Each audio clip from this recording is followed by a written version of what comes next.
जो औरतों को कमज़ोर समझते हैं उनके लिए बहुत बड़ी सीख। ये कहानी मीनू नाम की लड़की की है। जब मीनू 8वीं कक्षा में थी तब उससे कहा गया, तुम पढ़कर क्या करोगी? तुम्हारे भाइयों की शिक्षा अधिक महत्वपूर्ण है। उस दिन मीनू ने अपनी पढ़ाई को अलविदा कह दिया और फिर 20 साल की उम्र में मीनू की शादी हो गई। मीनू के पति एक अच्छे इंसान थे, लेकिन अपने परिवार के साथ तालमेल बिठाने में थोड़ा समय लगा। चाय बनाने से लेकर गर्मा गर्म गोल रोटियां बनाने तक मीनू का पूरा दिन किचन में ही बीत जाता, लेकिन मीनू को कोई आपत्ति नहीं थी। मीनू जीवन भर इसके लिए प्रशिक्षण लेती रही और फिर 1 साल बाद पहला बच्चा हुआ, एक लड़की। मीनू और उसके पति खुश थे, उनका परिवार खुश नहीं था। वे एक लड़का चाहते थे।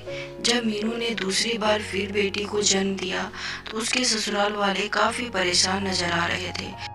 उन्होंने उसे ताने देना शुरू कर दिया कि एक बेटा पैदा नहीं कर सकती थी, पता नहीं किसे ले आए।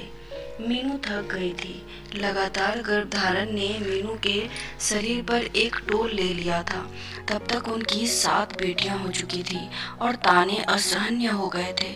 7 लड़कियां एक दायित्व है।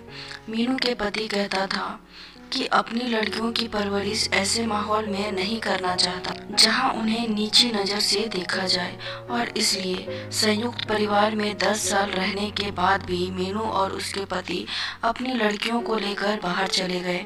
मीनू के पति ने मसालों की एक नई दुकान शुरू की। 10 साल में उनके घर में कभी सुस्ती का पल नहीं आया।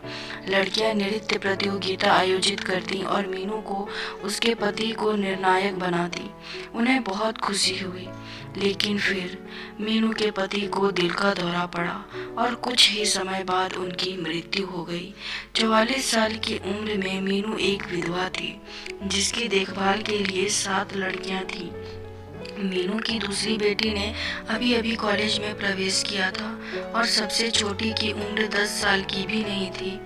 मीनू शोक भी नहीं कर सकी। पति के अंतिम संस्कार के ठीक बाद मीनू और उसकी बेटियों को दुकान खोलनी पड़ी, लेकिन यह बात उनके रिश्तेदारों को अच्छी नहीं लगी। वे सब कुछ अपने नियंत्रण में चाहते थे। मीनू ने ऐसा नहीं होने दिया तो उन्होंने कहा, देखते हैं ये औरतें क्या कर पाती हैं। लेकिन सच कहूँ तो मीनू के पास उन पर ध्यान देने का भी समय नहीं था। मीनू रोज सूरज के साथ उठती, सभी का लंच पैक करती और फिर दुकान पर जाती। यह शुरू में कठिन था। मीनू अकाउंट में अच्छी थी, लेकिन उसे अंग्रेजी नहीं आती थी और उनके अधिकांश ग्राहक विदेशी थे। तभी उसकी बड़ी बेटियों ने कदम रखा, लेकिन उसने सुनिश्चित किया कि उनकी शिक्षा कभी प्रभावित ना हो। मीनू नहीं चाहती थी कि उनका भी उसके जैसा ही हश्र हो। आखिरकार उन्होंने चीज़ों को लटका दिया और 4 साल बाद उन्होंने अपनी दूसरी शाखा का उद्घाटन किया। फिर से उनको कठोर टिप्पणियों का सामना करना पड़ा। औरत हो, कितना ही आगे जाओगी?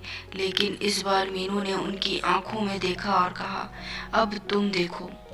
धीरे धीरे हमने विस्तार करना शुरू किया और सबसे खूबसूरत हिस्सा उसकी सभी बेटियों को शिक्षा पूरी करते हुए और फिर व्यवसाय में शामिल होते हुए देख रही थी। आज 16 साल में 4 शाखाओं के बाद लोग उनको द स्पाइस गर्ल्स कहकर बुलाते हैं। यह उनके लिए बहुत गर्व की बात थी। तो दोस्तों, लोगों ने उनसे कहा था, तुम्हारी बेटियां एक दायित्व है, लेकिन वे गलत थे। उसकी बेटियां उसकी संपत्ति हैं, स्तंभ हैं। यह बात बेटियों ने सिखाया कि कैसे एक उद्यमी बनना। उम्मीद करती हूँ ये कहानी आपको पसंद आई होगी। इस पर आपकी क्या राय है कमेंट में ज़रूर बताएं और लाइक शेयर सब्सक्राइब तो ज़रूर से ज़रूर कर दें। कहानी सुनने के लिए बहुत बहुत धन्यवाद। फिर मिलते हैं एक नई कहानी के साथ।